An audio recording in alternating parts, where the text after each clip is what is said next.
Did he know the guy? Oh, yeah, he knew him. He knew him the other way, too. Yeah. Oh, that's great. Yeah. I like that a lot. That would be hard to keep track of at some point, man. Like all those cousins. Good memory. Oh, yeah. All those siblings. No. Yasu begot Yasai. Yeah. Remind me to come back to that. Josiah. Okay. From fabulous Las Vegas, Nevada, this is Pod Therapy. Real people, real problems, and real therapists. You can submit your questions anonymously at podtherapy.net or email us at podtherapyguys@gmail.com. And now, broadcasting from the churn, that's Jim, that's Whitney, I'm Nick. It's time for some Pod Therapy. Yeah, we're going to get to Pod Therapy. Tell me more about this polygamy thing. You've piqued Well, now Jim's this is on interest. the main show. That's fine. They can handle it. Nick's been in deep You can this week. protect identities. Yeah, I will. All right. Well, I will. when you said remind me to talk about it, I assume that Yeah. meant right after your intro. Well, no, because you were talking about like having that many siblings. Right. And how it'd be difficult to keep. It is. Yeah. Because, so. I mean, when you're dating in this region, that's got to be hard because any Yeah. date you go on, you have to kind of start the question with There like, are apps do you for know that. who your dad What's is? your family I've tree? recently found out there are apps for this. No! There are apps where you like put your stuff in and then you can compare it to somebody else and the app will tell you if you're related Oh, or not. good. Oh, So you shit. can still fuck them. Yeah. But it's good to that is- know. that is Know the what you know. purpose of that app. Yeah. It's good to know, though. You know to wear protection. No, so we. It may have been one of the polygamy areas that they were talking about. That 100%. they Oh, yeah. use it. Yeah. It's one of those There's areas where everybody's just related, though. Yes. So we're talking about my buddy who's from a fundamentalist family. Yeah. Not part of the church anymore, but he brought his brother. An one of FLDS, I Yeah. think, is what they Yeah. call them. Yeah. he doesn't. Yeah. He doesn't refer to him that way. I'm talking to the people who are listening to us. Gotcha. Okay. Yeah. All you said was fundamentalist. Yeah. I'm just Yeah. filling in the gap. Gotcha. So he brought one of his brothers golfing once. And so afterwards, we're sitting in the bar having a beer and they're talking. And somebody said, talking about somebody that has some sort of job or somebody just got hired some job. I don't know, whatever it was. But he's like, oh, it was Mike or whatever. And it's like, Mike, who's Mike? You know, so and so, it was Lacey's son. Oh, there's a Mike? Yeah. Okay, that was a brother that they were referring to. And it was that distant. Yeah, Oh, like they wow. didn't. Oh my gosh. Good Lord. Wow. That is how hard it is to Wow. keep Yeah. track. That is weird. Like how you know these Yeah. people. How Yeah. do I? Oh, that's right. Yeah. We are brothers. We are brothers. Yeah. Good Lord. All right. Yeah. Well, there you go. So If anyway. you'd like to hear more about how being affiliated with polygamy got Nick a steep discount on a new vehicle, patreon.com/therapy. Well, in that's theory. real. A very good discount. Oh, I I was gotta going to say, say- friends and Which is the family is a thing. good The polygamists discount. take Yeah. care of their own. I don't. See? I don't even This is want why. to. I don't even want to tell my buddy how much it was Yeah. because he'll be like, "All right, I need a cut of this." Yeah, Like, yeah. All right. Well, More than a beer? I'll buy him a Coors Light the next time we're golfing. But all right. like, You don't I'm have not- to tell us the price, but can you tell us the amount of discount? It Like was a percentage? Or? between $3,000 to $4,000 Nice. Oh, So, yeah. yes. Nice yes, discount. Yes, that's on a awesome. used car. Yeah. Yeah. Great. Yeah. Oh my God, So- that's awesome. Now I like to think part of that was also my negotiating Yeah. skills. Yes. No, And clearly. Yeah, but did you show a little skin too? Did that Yeah, help? yeah, yeah. a little. Came in with a crop top. a little. Yeah. Exactly. Oh man. yeah, I was bending over the car. Yeah. Yeah. Did Is you this how the hazard? windshield wipers work? The whole White Snake video. This is great. I'm your cherry pie. Visuals of Nick Sir, doing please any- get off the hood. You're denting the car. Also, the back seam in your jean shorts is so thin, it's definitely more like a chocolate pie. Patreon.com/therapy. This is a good point for any of our maybe newer listeners. Yeah. There's a whole hour of the show that starts before we start this show. Yeah, Usually, just because FYI. so I did airing tomorrow for us, Monday for the listeners, is my interview with Brady, Oh, yeah. your former student. Yeah, that's great.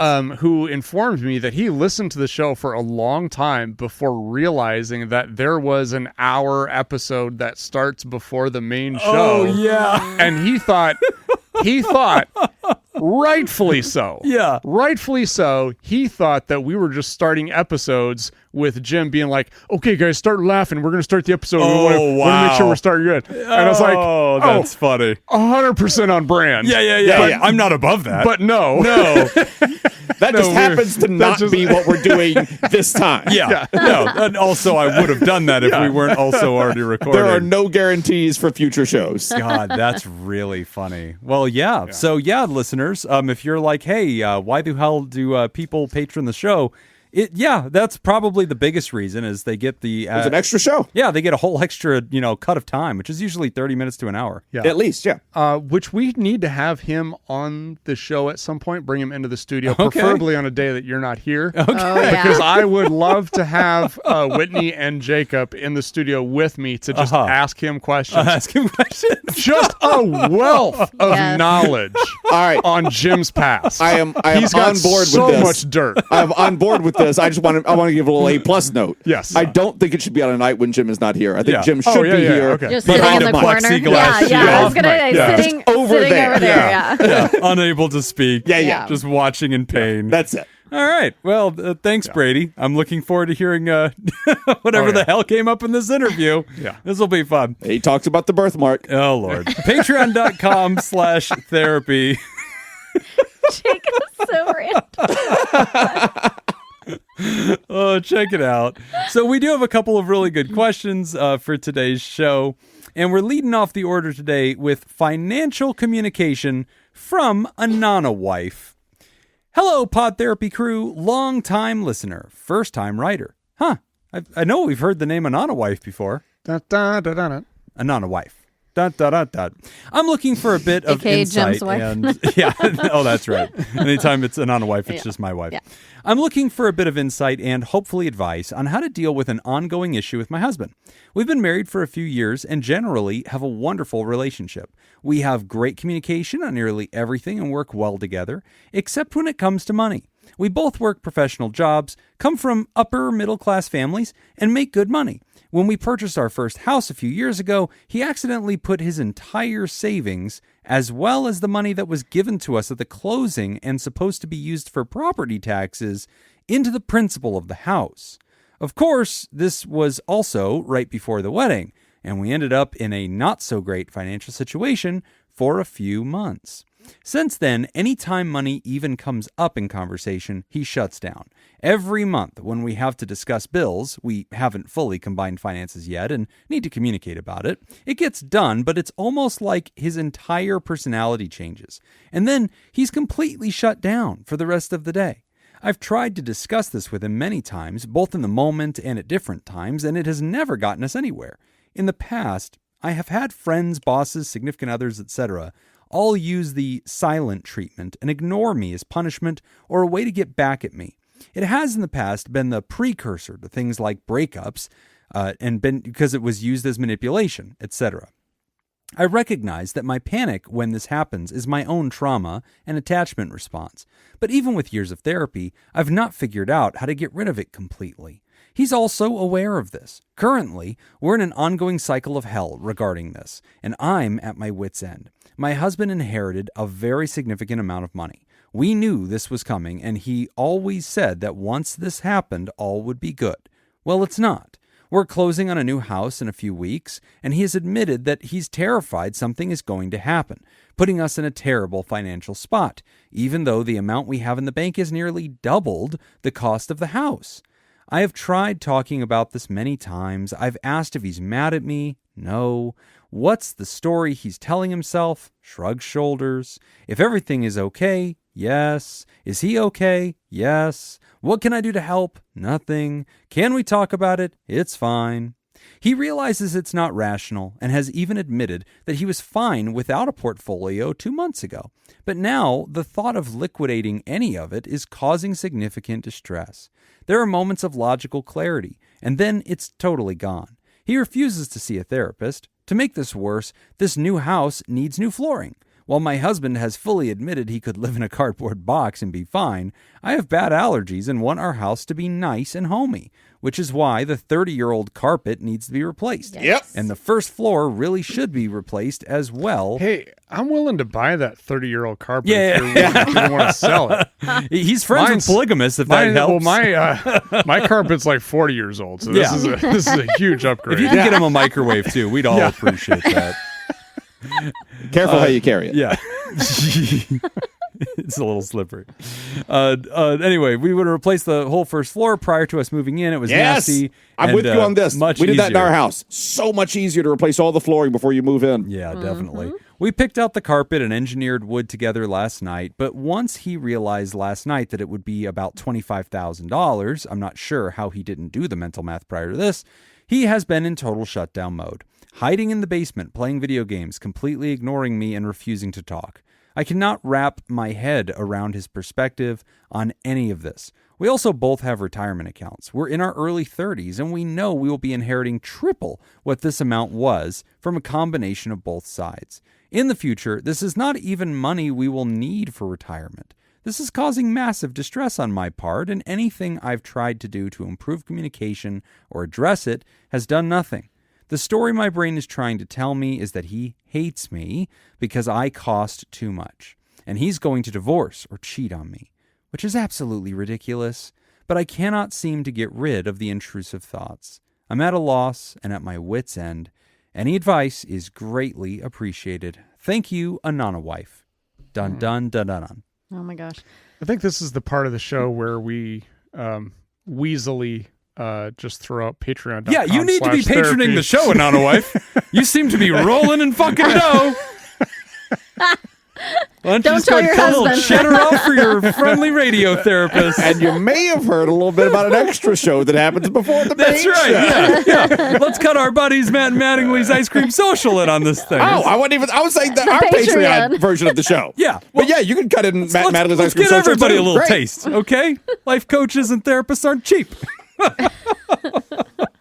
And we'll replace the flooring in your house. I mean, shit, we'll do it. I don't mind Manual doing the work. hours, yeah, labor. get the work. I've installed carpet.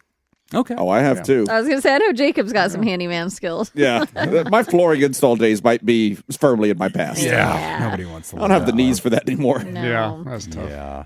I just want to say, I think that money, in theory, we think of as very practical, and it is, but we forget how much emotion is tied to money, So which I guess much. with what Nick just shared in our Patreon, like the mental and emotional ties to what it means to spend X amount of money. Yes. I And actually when you have as many wives as Nick does. I know. God.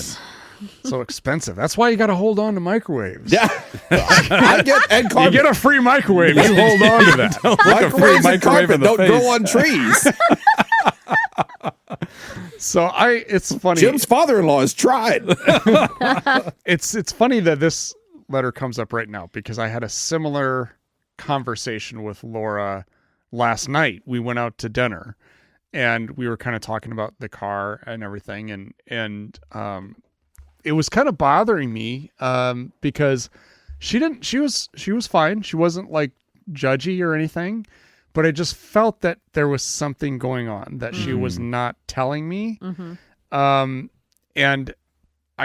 we kind of talked it out, and I kind of realized like some of my insecurities about this is really a fear of being judged as financially irresponsible. Uh-huh. Yeah. Like that's a sensitive topic for me. That's like a sore spot. A spendthrift. Yeah. Mm-hmm. And so I Or is that kind the of opposite? It's the opposite. Yeah. That's the opposite. Yeah. What's the opposite of a spendthrift? then? The spendthrift is judging him. That's right. Oh, is that how Okay. that works? Yeah, I don't Oh. know. Well, no, because a spendthrift doesn't spend a lot of money. Right, so they're spendthrift is judging him. frugal. Right. Right. So what is what's the opposite of frugal? I believe it's a money Wasteful? whore. Money. That's it. I think that's it. That's I think it. it's a Mr. In the Moneybags. Iowa parlance. Yeah. Money whore. yeah, a scent slut. I think is what that is. Scent slut, Yeah, yeah. I think that's how that Trademark. But I was worried about that because like there was a Ooh, part leather of, interior. Yeah, Mr. Tangeman. works. I didn't realize. but there was a part of the story that she didn't really have. So Right. from her perspective, it did look a little strange because I came home one day and from recording, and I was like, oh shit, Jacob's car is fucking awesome. Oh, Sure, yeah. that shit. And 2 days then later, the next day I'm yeah. like, I'm gonna buy a car. She's like, are And you so she's midlife like, crisising? Like, what's She's going like, on? all of a sudden, like, you talk all the time about this amazing car that and you're so happy that you've got it and it's been so good to you, and then now all of a sudden you're just gonna throw it away and all that. And so obviously the whole story behind that was just that I'm worried about like the tariffs and car prices and shit. Right. And I'm thinking like, I got a car with 166,000 miles. Right. Cars could potentially skyrocket in price. Right. I don't want to be stuck with a high car market and then my she car didn't have needing all a that. car. She didn't know. Yeah. Yeah. But According anyway, to this, by the way, spendthrift, I used it right the first time. Oh. Okay. Which I thought I was wrong. What's the definition? What does it It's say? a person who spends money in an extravagant or irresponsible way. Okay. Okay. So Well, a there you go. spendy slut and a spendthrift. Opposite same would be thing. a miser Okay. or a Miser. skinflint. Let's say Skinflint. that. Yeah. Skinflint. Yeah. yes. Yes. Okay. Yes. Episode title. Spendy Skin slut. flints and Spendy sluts. Spendy sluts. Yeah. Is anyone else worried about the origins of the word skinflint? So I'm a little concerned No, no, about it. don't- Itching don't my look brain into in it. a way Don't look I into don't it. want to. Don't want look to dig into it. into No, it. I don't. I'm better off not knowing. Okay. But so anyway, I realized like after we kind of had that discussion, we was like, oh, okay, that makes sense. But I realized like how sensitive I am to that. Right. Yeah. And like I'm the type of person though that I will talk about that. You know, if something's bothering me or I We're feel safe something. on skinflint, everyone. Oh, We're thank safe God. on Good, skinflint. good. Yeah. It wasn't invented by the Nazis like no, no. every other fucking thing. Right. Like Fanta. Yeah. No, but like I'm willing to talk about that. Right. Whereas the writer's spouse Is shutting isn't. down. Yeah. You know, and that makes it very difficult because it seems like there from my perspective, it seems like there may be something kind of going on there too. Where it's Yeah. not just about the money. It's not just about whether he's responsible with it or not, but maybe about like what that means to him. That's it. Like an internal meaning that he's got either by being judged externally or judging himself internally, but there's something in there that has meaning to him, Yeah. but he's just not willing to open up and talk about it. I mean, honestly, I think I relate with the husband a Me little bit on this. too, yes. Because when I fuck something up, and if I'm not able to fix it, Yeah. that will drive me up a fucking wall. And if I Yeah. can fix it, then it really bothers me until I get it fixed, and then it still bothers me for a while after that too. But I So can it's like just start. you putting that stressor, like Absolutely. SJ or someone else isn't like, No, oh my it's all God, why me. did you do I that? know that it's all me. Yeah. Okay. Like when we got her new car a few weeks ago, I was driving one night and the rim got scraped in a construction detour. It was not my fault. Right. Right. It was absolutely the fault of this kid that was like trying to guide us through this thing. Yeah, it was a whole thing. Whatever. It bothered me for days. I got it. I took it to a body shop, got it fixed, did the whole thing. Yeah. But it bothered me for fucking days. Yes. And it was so stupid. And she didn't blame me for anything. She No. didn't say a word about it. She was disappointed that night, just like I was. Yeah. But after I was like, I'll get it fixed. Huh. And like didn't say Yeah. another word about it. It's all Yeah. me. But Yeah. like that's fucking up with the down payment and everything. Also, I'm a little surprised that you didn't have a mortgage person kind of dealing with all that, and that seems just weird. Yeah, And I'm same like, thing with the current how'd you put portfolio. money towards your principal? I'm like, tell me. I wish I would have done that. Do you think though that some of this may be like more common for men? I was just going to say Certainly. that because Yeah. Oh, Peter was definitely. the same when we got our car. Definitely. Like somebody hit our car door or whatever. Yeah. Like it wasn't even anything that he did. He just went in and he come out and he's like, there's a dent in our door, and just, oh my gosh, the shame, the weight that's carried from that. I think it's I was like, it's something- fine, we'll get it fixed. And he's just like, the weight of the world on his shoulders. I'm like, okay. I think because part of it, my opinion, is that like you were brought up at a very young age to be like, you are responsible for everything in the household. You are responsible for providing. You are responsible for protecting. You are responsible for all these things. And then when something like this happens where you make a financial mistake, it's hard to get over that because like whoopsie-poopsie. as it's known. Technical. Well, and I think In the it brings financial a lot world. of fear. I mean, this goes back to your point about the meaning of the I financial hear Warren failure. Buffett talk about that. Yeah, whoopsie poopsie. He talks about it Whoopsie-poopsie. all the time. I relate so much to the husband in this scenario. And part of it, I think, is because like finances are very hard for me to understand. Like it's an area of knowledge. I've bought dummies books like I was gonna go into this investing in a for minute when dummies, you're done, real yeah. estate for dummies. Thank God. Is this something that your business partner should not be listening to don't right worry now? about it. There's a reason you're fucking in charge. Podcast for of dummies. all the books. I've told you, like, you can embezzle all of it. I wouldn't know. Like, I would eventually just be arrested and be like, I don't know. I was just signing shit he told me to sign. Yeah, like, I am so intimidated by this. Like, taxes, money. I used to, oh my God. Like, and I think, okay, so one, I relate to the writer's husband in the sense that I struggle to understand any of that. So for me to make a big mistake really fast. Yeah. And that's what's so terrifying about this to me is like, I could just with a flick of the pen make a choice. Thousands of dollars. And I could hurt us. I could irreparably change our situation. And I appreciate that writers. But this isn't, but I mean, we see in this, it's not irreparable. Right. Yep, And that's what I was going to say. I appreciate that But writers that's in your saying we are mind, yeah. flush. It is okay. But whenever you have like opened up the door randomly and got punched in the teeth, you're really scared to open up the next door, even though you have all these other things that like comfort you and say, no, there's like 10 doors between you and getting punched in the teeth. Doesn't matter. It's like, I'm still doesn't matter. scared. I'm scared. I'm going to make a mistake. Also, And, is that guy still behind the door? right? What's going on with that guy punching people's He teeth? moves quick. So like, I understand that part about like, I don't know why we even invited that guy. feeling financially intimidated, feeling money illiterate, not knowing how to do anything with that, and being very, very intimidated by making choices, which for me in my life, I emotionally shut down too. Like if my wife tries to talk about finances, I go into a dark place always. It's bad for me. Is Like there a if lot of she's just spiraling happening behind that? yes, Yeah. a lot of catastrophizing. Like I look at my bank account as rarely as possible. For me, looking at my bank account is the same feeling I get after I get blood work done. And like the results get sent to me and I get my little message that says, hey, log into your healthcare portal and look at it. My heart sinks. I start to have an anxiety spiral where I'm like, oh my God, I'm going to open it up and it's going to say I'm dying or something bad's happening. And like, I can't. I just won't open And that's my just results. your bank account. Yeah.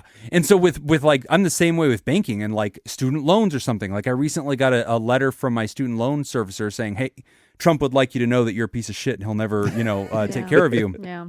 And we're Jim specifically. Yep. And like, here is the hellstorm that's about to change your life. Like you're preparing for your kid's car and college and all these other things. And like, we're about to change your life again. Yeah. And so like, I went through a horrible dark spiral just from that one letter. And like, cause I don't know, I'm not literate with a lot of financial tools. I don't know how things work. And then another thing that I don't know if writer's husband relates to, because she said that they're both upper middle class. If you've ever been through financial trauma, it's a really big deal. And like my family. What do you my mean by financial trauma? I don't know if I've ever heard that term before. Our homes were foreclosed on. Okay. We were Like growing homeless. Yeah, as kids. Like, I mean, that There's was a ton shitty. of emotion tied to money Yeah, when you so grow like, up poor. we were Yeah. a very scarce family. Like our whole family tree was broke. Everybody in the family was dirt farmers living in mobile homes. Like we didn't have anything. And then for my family in particular, like, yeah, man, we hit rock bottom multiple times in my life.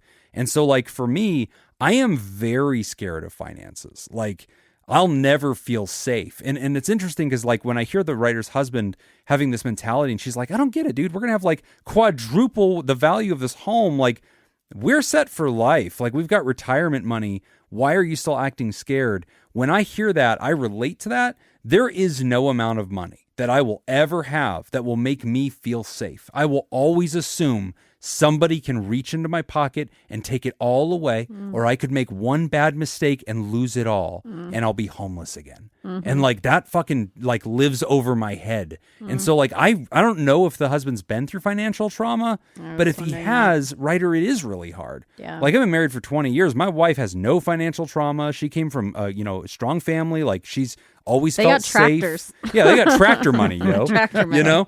And so like Tractor she money's a real thing. doesn't That is a understand it because she'll be like, hey, we just need to talk about bills or we just need to talk about this, and I'll like get so emotional because I'm like, I can't, I'm scared. Now, do you handle any of the bills? Do you handle any of the bill paying in the household? It's all on auto pay. Yes, Okay. good. And then when it comes to taxes, I just have to use a professional, and he does all of it. Yeah, That's fine. I don't I trust mean, that's what myself we- that's to what we make do, yeah. decisions. Same. And like anything that like I should not touch any of that stuff. Like investments and stuff, I have like your standard IRA retirement account or whatever, but like I don't fiddle with anything because I'm scared. Right. I'm scared I'm That's gonna hit the wrong smart, button. too. I'm like, you're not really that's smart too, supposed to actually. anyway. Yeah, Yeah. It's you're better really that I not. don't. But yeah, no, so I wonder, Ryder, if financial trauma is part of him. Maybe not from childhood, but like he made a blunder that moved all of your net worth into a pocket he could no longer get it out of. And it suddenly, he felt poor. Maybe for the first time in his life, felt poor and powerless. It'll fuck your shit up to feel that way and be scared that you're going to stay that way. Yeah. So I wonder if that's kind of what happened here. Yeah. Going off of really what you guys were just talking about, I'm pretty sure I've mentioned him on here before, but I'm kind of obsessed with this YouTube podcast or whatever. It's called I Will Teach You to Be Rich, but I feel like he named it that to almost bait in people who are like the get rich quick people, because when you go to his stuff, it's like not that at all. And the number one comment in his sections will be like, why is it called I Will Teach You to Be Rich? Like, oh, come look at here and you'll be rich. Clickbait. But actually it's Ramit Sethi, like Sethi is his last name. And I'm obsessed with him because he primarily focuses on couples. I'm going to just preface that right now. But he will It's hard to have a threesome without him. Yeah. Exactly. And I'm glad he focuses on the couple. Yeah. A lot of people are selfish. Yeah. But what I love and am obsessed about with his podcast and his style is that he dives into the couple's psychology for like an hour. He talks about what were the messages you were told growing up? How did you learn about money when you were young? How do you guys talk about money? Oh, one of you like retreats and runs away, and he'll like focus on that person for a while. He jokingly in the comments section, they're like, most people like, you're like a therapist. He's doing a lot of motivational interviewing is what I hear. Yeah. So it's not really therapy, but it is a technique that we use as therapists. And I love it for that therapeutic aspect and just learning about money. But he just came out, I think, in January with a book called like Money for Couples.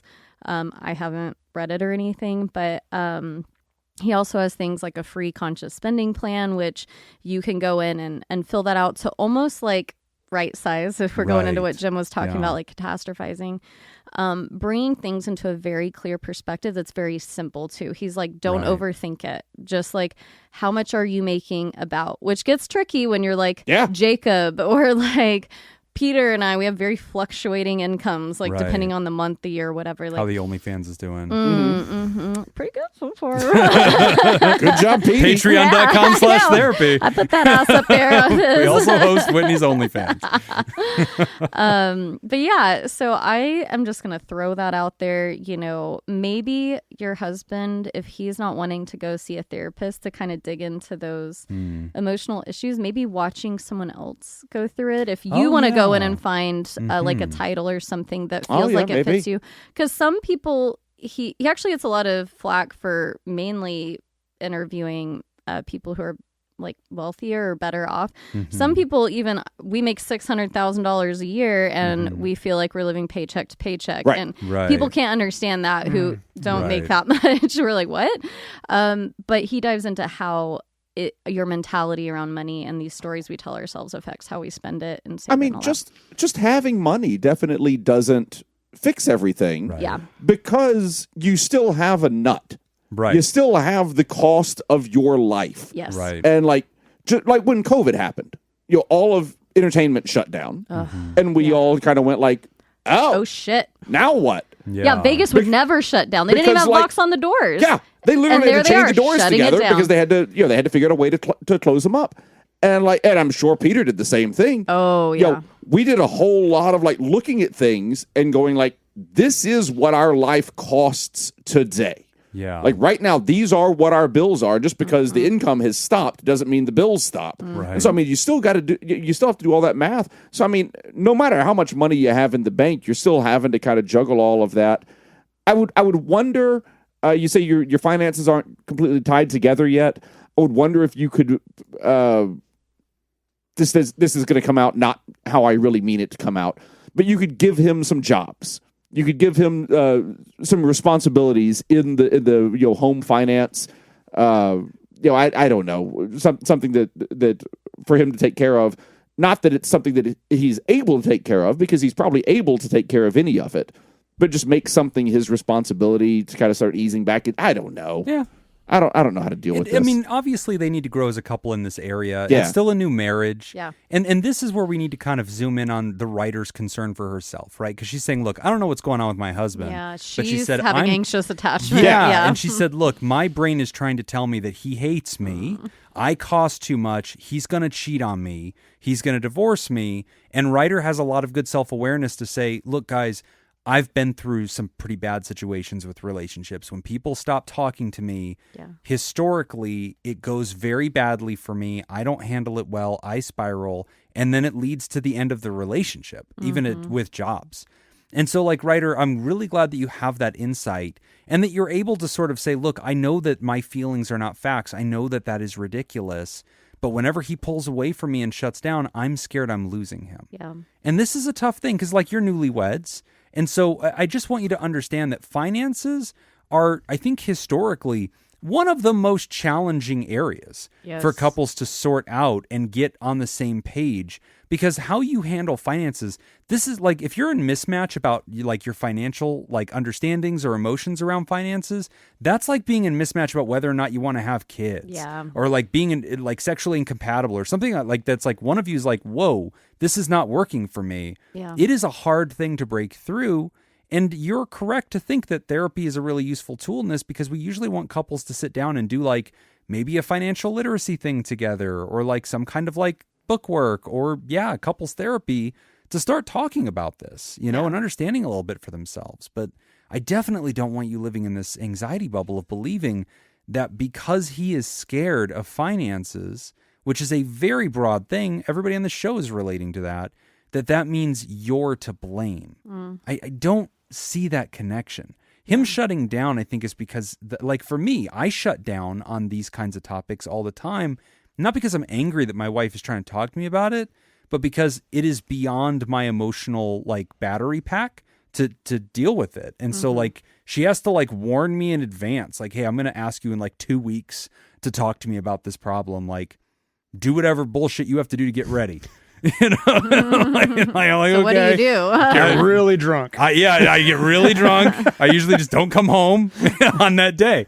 And so far it's working out, because when she comes and gets me out of the hospital, she's like concerned about that. Right. So It's a different bill. that's the move. Yeah, exactly. So then she learns never to bring things up that scare Jim, because then I will make it worse. Smart. Trained her Yeah. well. Yeah. That's how you solve this. Yeah, typically I feel like it comes from experiences growing up. Sometimes I've seen, mainly from watching that podcast, and Ryder, I'm not saying that this is what happened in your situation per se, but sometimes it can be from a dynamic of talking about money, and it's possible there's a way that things are being said that you're not meaning to like hurt your partner or hurt that situation, and they're extra sensitive to that. Right. You're just like, hey, I'm just trying to talk about this. Right. And they're perceiving it a certain way. So that could be the case, but that takes him feeling okay to share that with you, and he's Right. just shutting down. So that is Well, and I huge think challenge. you just the way you language that reminded me of jokes, Nick, that you've made in the past, where you've said, I grew up in Iowa. It's a very modest place. We don't talk about sex, and like, but then you might, be in Vegas dating people that are very open about this topic, and they were like, hey, let's just talk about, what we're both into. What's your yums? What are your yucks? And you're like, whoa. We've only been married for 3 years. Like, you slow down. Like, I'm blushing. You better turn that light off. I'm gonna get naked. Yeah, that's right. I'm keeping these socks on too. And like there could be an example there where somebody's like, "Oh my God, are you not into me? Like, what? Why is this so uncomfortable?" And it's like, no, it has nothing to do with you. It has to do with me Right. and my comfort level with these things. But yeah, it's going to affect our dynamic if I'm pulling away from you every time you try to talk to me about something that I'm uncomfortable with. And Ryder, that I can understand how you could relate to that example of, well, now I'm getting anxious. Are you not into me? Is there something wrong here? And the same thing with finances. Like, you're pulling away when I try to talk about our future, our house, our carpet, our first floor, building a life together, our retirement. Like, why is it you shut down? And then it's like she's internalizing that, right? Yeah. But by that same metaphor of like the Iowa sexual proclivity there's the sense of like, no, it isn't you. It's me. Yeah. It's not you, it's Iowa. Yeah, for No, real. but like, it's if you can figure out kind of, and this, I don't have a good method of how to do this, but if you're able to figure out exactly what this is, then you can develop some mechanisms for being able to bring it up and discuss it. Right. You know, like, you know, using my example, you know, with Laura, when we were talking, you know, about me buying a new car and finances and stuff like that, like my biggest fear was that she was judging me, thinking that I was irresponsible with money. Yeah. You know, but once she understood that and could then say like, no, I actually think you're really good with money. I was just curious about this. This Then is it's what like, I was oh, seeing. Yeah. Then it's like, oh, well, I can talk about this. You know, now Yeah. I feel like there's no threat. So now I can come out and I can talk.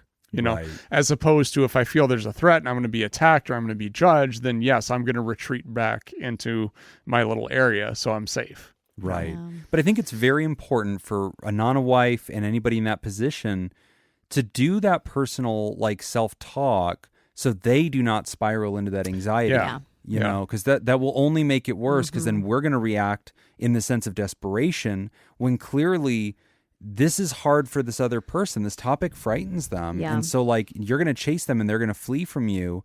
And then it becomes that self-fulfilling prophecy. This is exactly them. like, so a few years back, I think I talked about this on the show. Laura and I think it was actually during COVID, Laura and I binge watched The Wonder Years. Oh, wow. And it was such a great show. But like watching that as a therapist, you're just like, if you guys would just fucking talk to each other, you would avoid so many problems. Because a lot of episodes, and I didn't realize this until, you know, when we rewatched it, but a lot of those issues were things like so-and-so is upset about something that they perceived. Right. And they don't talk about it. And so they act as if what they perceived is reality. And now the other person is upset with them because they think something else, you know, is going on. Where it's like, hey, look, if you guys just talked, you're on the same page. Right. Yeah. Right. You're clearly on the same page. You're on the same team. You're working together. But now it doesn't appear that way because you've each created your own version of reality and stuck with it. Yes. Yes. And that can absolutely happen here. You know, and that's why the number one thing, writer, you know, like obviously I don't think you have the ability to really affect change with your husband right now. And I think that you've tried in good faith. It sounds like you've already, you know, used all these different tools and communication strategies. Yes. The one thing we do have control in this relationship is you, and making sure that we're trying to cover you so you're not slipping back into this anxiety spiral. I don't want to sabotage. I don't want this to become worse than it is. And you know what? You could look at it the other way too. No matter what, you guys are financially flush. Like apparently the money came in, you're both going to be in great shape, and in good time, these things are going to happen. You're buying your second house. These maintenance things are probably going to happen. And it may be the kind of thing where he's just so intimidated by it and you're just going to let him know like, hey, I'm going to do this. I'll be the quarterback. How about that? Yeah. And like for me, that takes a lot of weight off my shoulders. Like if I can get somebody else to be in charge of finances and all I have to do is just being a consenting partner to that, great. Nope. Jim Like- needs to go listen to the podcast. Yeah, that's the best I can do is like, great. I'm not going to have to drive the car because I'm scared I'm going to make a mistake. I mean, I'm even wondering too, like from the writer's perspective, you know, I'm sure the writer has already thought of this and maybe tried it, but just to be able to, instead of trying to say, hey, what's wrong? Tell me what's wrong, what's going on, to come at it from the perspective of, I can see you're stressed. How can I help? Yeah. Yes. Do you Like- need me? What would be Yeah. better? Is there something I can, Yeah. this is a lot. Is there something I can take off your plate? Yeah, you seem to have an emotional allergy to finance stuff and money stuff. Maybe you're a little gun But shy. even with that, you kind of have to be careful Yeah, too. I don't Sure, want to because assume like, that. You don't he know might what be it offended is. by that. yeah, because like, you know, if Laura came to me that way, then that would just reinforce my belief the fear. that she thinks I'm irresponsible and I can't handle Good this. point. Good point. So yeah, I don't know. Yeah. It's tough. But I do like your first suggestion there of there is a path to be able to say, I don't want us to get stuck on these kinds of issues, and I don't want us to be frozen and not get things done. How can I best help? What is going to be useful? Do you want me to take more of a leadership role? Would that be helpful? Do you want me to lay off and like wait until the absolute last minute? Like, you tell me how I can help. But, it may turn into some conflicts, right? Yeah. Or in early marriage, that isn't always a bad thing. Yeah. There's healthy conversations that can happen where we have to bust through the pain and, the stubborn obstacles that are emotionally there. And that might have to happen. Yeah. But I definitely want you right-sizing this in your head and not turning this into, that doesn't mean they're going to cheat on you. Yeah, you you don't want to put your old boyfriend's faces on your husband's. Like, he's a different Only guy. Jim likes to do that. Yeah, don't do that. Just leave that to Jim. Not until you're ready. That's right. Anyway, good luck with that one, Anana Wife. We're looking forward to your patronage at patreon.com/therapy. Join the TheraPartner Circle. We would love to have you.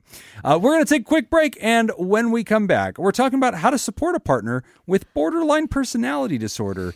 You're listening to Pod Therapy.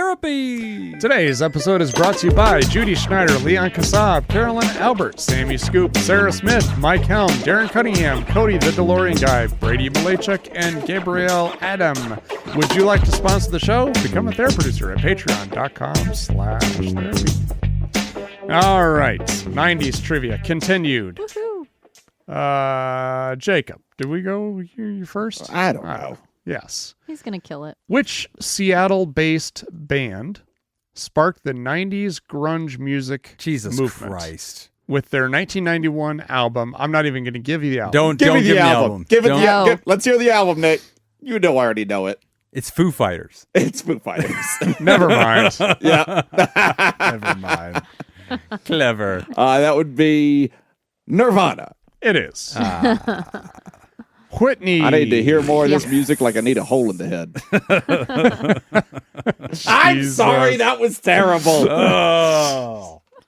Man, I think I already Too said it on soon. here. I loved Nirvana with Post Malone at the SNL 50 music Oh, thing. I need to go watch I didn't see that. on Peacock, performance. on Peacock Network. Oh. Network, they did an SNL 50 concert at Radio City Oh. Music Hall. Jimmy Fallon hosted it. Okay. The Roots played along with everybody, and at one point, all of the surviving members of Nirvana came out with Post Malone on Kurt Cobain's vocals. Oh, wow. It was cool. great. Wow. I Oh, got to wow. see Yeah. that. All right. Which collectible cardboard game pieces, often decorated with colorful artwork and brand logos, sparked a massive playground craze in the mid-1990s? Cardboard cutouts Yeah, I know this one. that you Wait, decorate. sorry, I didn't listen. Which collectible cardboard game pieces, Well, this is often so familiar to decorated me. with colorful artwork and brand logos, sparked a massive playground craze in the mid-1990s? I know I of have a these. I thought- never got into it. Cardboard. Okay. Oh, yeah, Game I've pieces is got what it. threw me off. I I've forgot that got there was it. a game. Yep, I've got it. Yeah. Okay, well, Pass options? on it. You suck. Oh, we don't have options? No, Don't you give got her options. Don't give her options. Crazy Bones, Pogs, Tech Decks, or Slammers? Oh, Pogs? Fucking Yes. Pogs. Yeah. Slammers Pogs were was so one cool. of the Slammers, Pogs. what? I know, I was like, well, you trying to Slammers, the trick thing me. you Yeah. slam It's down. the heavy metal one. That's Fuck right. Yeah, that thing was cool. My brother had I those. completely forgot there was a game that went along with the Pogs. That is so true. Oh, man. I'm surprised those haven't come back since Pokemon did. You know, all Oh, the yeah. random shit that are like these weird trends. How come Beanie Babies? They said Beanie Babies are going to know. come back. They didn't, but Dude. all the other things that you thought weren't. They That are. pisses me off because How like many the did you have? Your mom so had. That's why we were broke. My mom put I- all of our fucking money in Beanie Babies. I worked at You should have put it in McDonald's. banks. Yeah, should have. I worked Beanie at Babies aren't secure McDonald's, at all. and McDonald's was selling the Beanie Babies. Oh yeah. So I bought a fucking shit ton of those because I'm Oh, like, my I'm gonna be rich. I got this insider scoop. Yeah. I love it. Yeah. Everyone, yeah, we had a ton too. It was just man. like, yes, this is an investment. Pogs Yeah. were that way too sometimes. Like, They they were kinda very were. coveted slammers and Pogs. pogs. Like, you had to keep them. And Pokemon cards. In my mind, when you were saying cardboard, I was picturing Yeah, square. So I was yeah. like, I don't know That what that'd threw me be. So off, then when too. you said pop, I'm like, oh, round. I wasn't even Yeah. going there. All right. Jim, which catchy Spanish dance track by Los Del Rio became a global cultural phenomenon in the 1950s, or I'm sorry, 1950s, 1995-96, inspiring a group dance routines at nearly every party? And in my gym class. The electric slide. Viva la vida loca. No. Yeah. Shit. Yes, it is the Macarena. Yeah. You didn't These say 90s it. ones are easy. I know. It's a lot Okay. easier. Jacob, which Yes. colorful brand of school supplies and stickers. Oh, fuck yeah. Featured unicorns, Yep. dolphins, All day. rainbows, I and hope you neon get designs. Oh. Gotta be Trapper Keeper. No. Steal. Yeah, me too. Lisa Okay. Frank. Lisa It is Lisa Frank. Boo. I didn't Yep. know Trapper Keeper was one of the options. Did you ever have a Lisa Trapper Frank. Keeper? Oh, definitely. I still have mine with all my notes handwritten from high school in them. They're like in the binder. Can like we get you to bring that? Yeah, I'll I bring would it. love I'll to. We find get and to bring it. read Yes. 16-year-old Whitney's notes. Oh my gosh, I so want bad. to do that. That sounds fun. Oh, there's a thing that we do on Ice Cream Social where I read people's high school poetry. Oh, They send us in their high school that's poetry, and I horrifying. do that. Well, that's fun. Yeah, we could do something like that. great. Okay. It's one of my favorite bits we do. It's so great. Which 90s sitcom was a successful spinoff of Cheers, featuring Kelsey Grammer reprising his role as I a watch radio that all the time with psychiatrist my in dad. What Do I is get it? to answer? Yeah, Yeah, it's it's yours. Frasier. Seattle? It is. Baby, I hear Jim, which who's groundbreaking calling. MTV show premiering in 1992 put 7 strangers in a house? Oh, come on. This is when things. What is it? And it was I just one of rewatched the the first Las Vegas mainstream one. reality People TV stop being shows. fake and start being Being real. Real world. Correct. Damn, man. Palm. I That wanted was- to be on the Real World. Everybody wanted to be on the Real World. Dude, I rewatched the Las Vegas one. It was on So did Netflix or Laura. something. It was so fun to watch, but the room decorations were so cheesy. It was so Yeah. cheesy. I was like, oh my gosh, 90s. Because it was like the 2000s, or maybe it was still the 90s, Yeah. I guess. Yeah, I don't know. Everything was like blacklit and neon. Yeah, like sharp, like- aliens. Yeah, spheres and triangles Spheres, and like yeah. The only one I remember, I Tribal think, was the tattoos. San Francisco one. Yeah. Portland. I remember Portland. Yeah. I remember watching some of it because my babysitter I was like loved it. obsessed with it. I And loved so it like so we much. have to watch it all the time. But then I remember later like a person who was on Real World like came to Las Vegas to do some kind of special event and like our high school got to go to it and everybody was so pumped because this guy had been on Real World. It was the biggest fucking thing ever. And it's Yeah. like, man, And I'm now- sure that guy is so irrelevant And now here you are on yeah. PodTherapy. Okay. Yeah. What now? You should go back Malik? to your high school. Yeah, that's right. Let me Okay. teach you kids a thing or two about real life.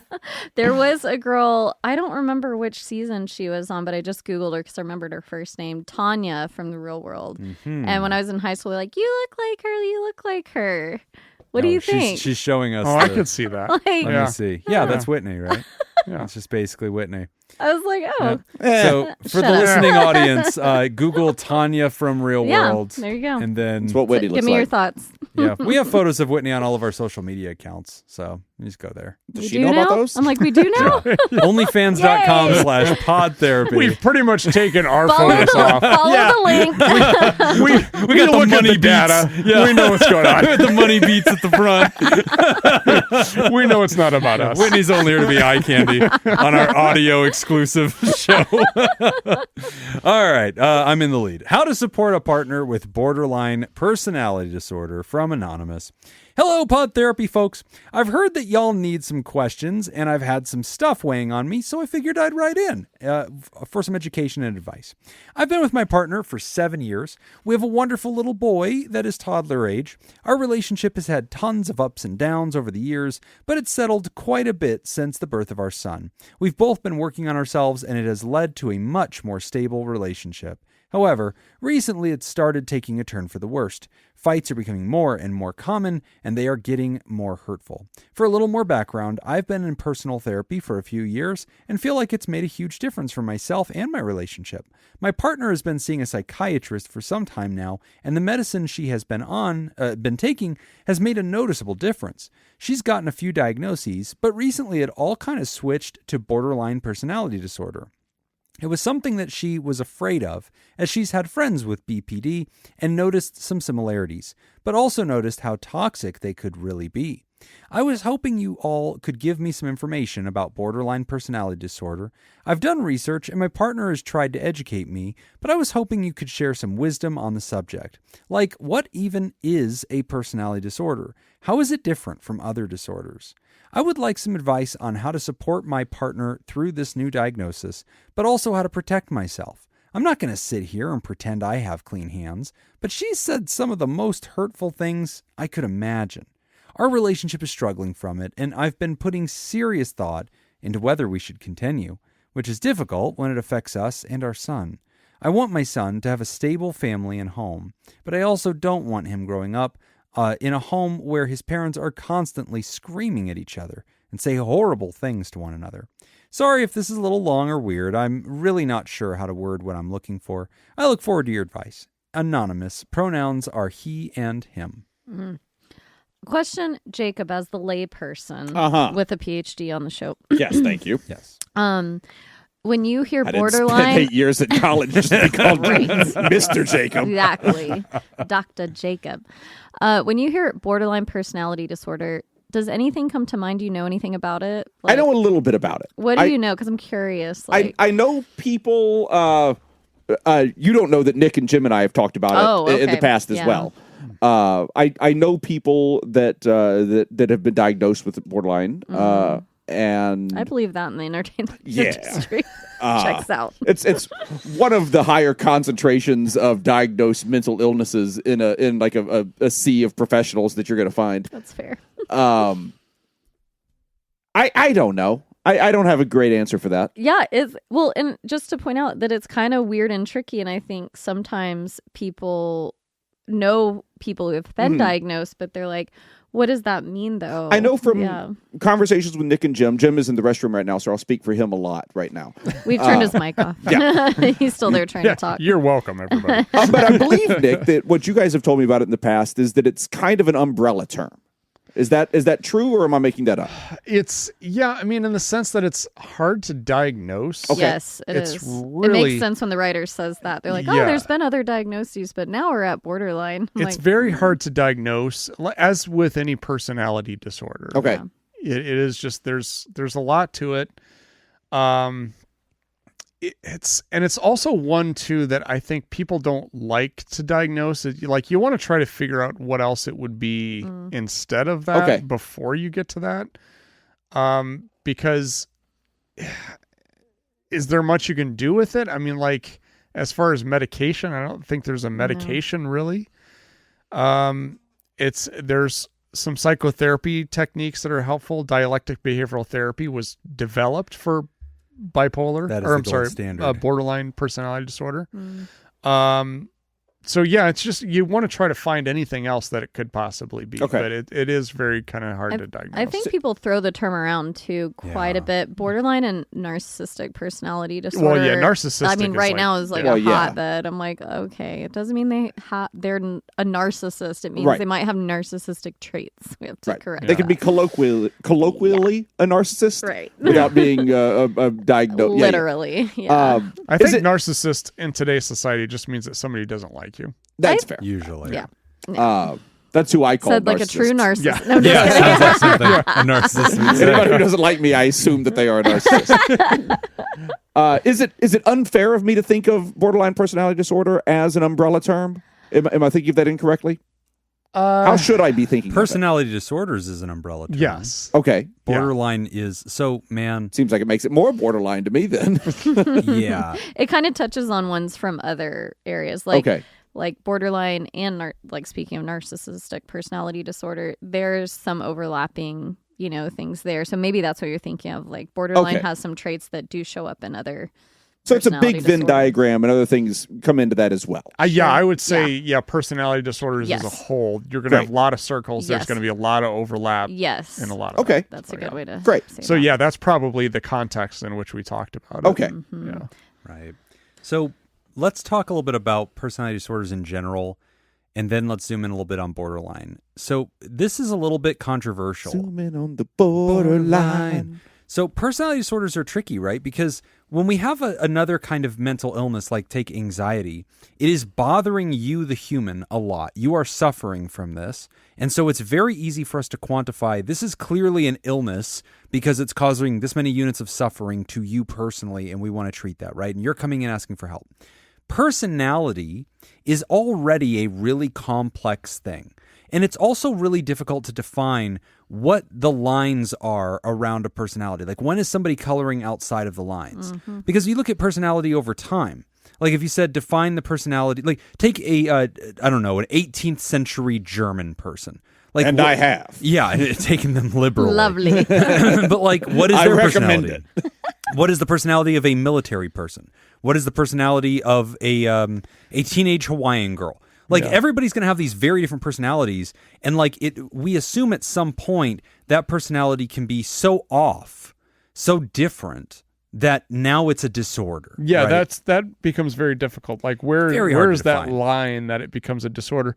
Also, I think the other thing too that's really interesting about personality disorders. Sorry, didn't mean to cut you off. No, go for it. Just something that's really kind of weird is like, you kind of mentioned anxiety disorder. It's a disorder because it affects that person's life. Whereas personality disorders are a disorder because it bothers other people who don't have it. Yes. See, and like a lot of times that was where I was going with that is like that makes it interesting, right? Yeah. And like this is part of why personality disorders often become pretty controversial in mental health because they're the box that everybody weaponizes on other people. It's very rare that you come in and say, I think my husband has an anxiety disorder and he's in denial about it. No, the fuck he's not. He's the guy crying over there in the corner. Like, I'm pretty sure he's aware. And I'm sure he would like some help with that, right? Whereas when you drag somebody, he's like, I think this person has narcissism or borderline. It is really problematic. And so like there's been a lot of controversy in the field because these terms have been weaponized, and therapists, I think, have often not been very helpful in this conversation. Because for a lot of our colleagues, instead of getting into the nuances and handling this very, very carefully, we're quick to put that sticker on people's foreheads and say, yep, this person's a narcissist, this person's borderline, this person's histrionic.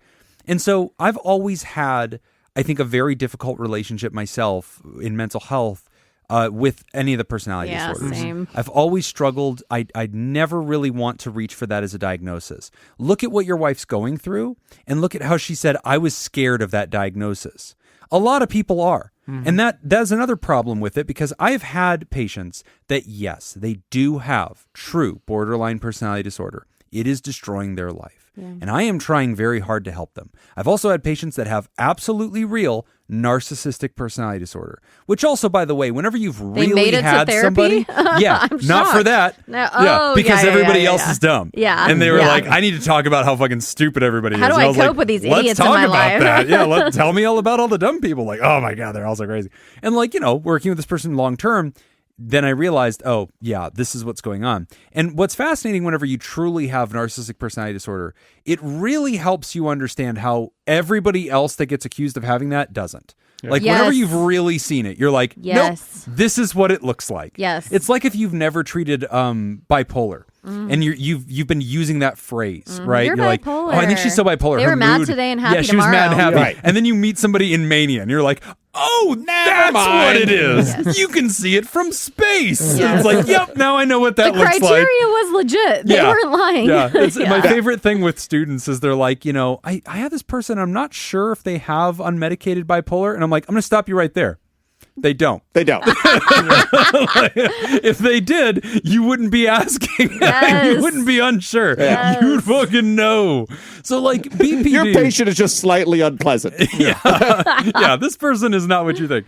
So, like, personality disorders are already in this struggle bus because of all this weaponization, because they can also be really difficult to diagnose. So, quick little micro lesson on how we even look at personality disorders in the way we diagnose them. We group them together.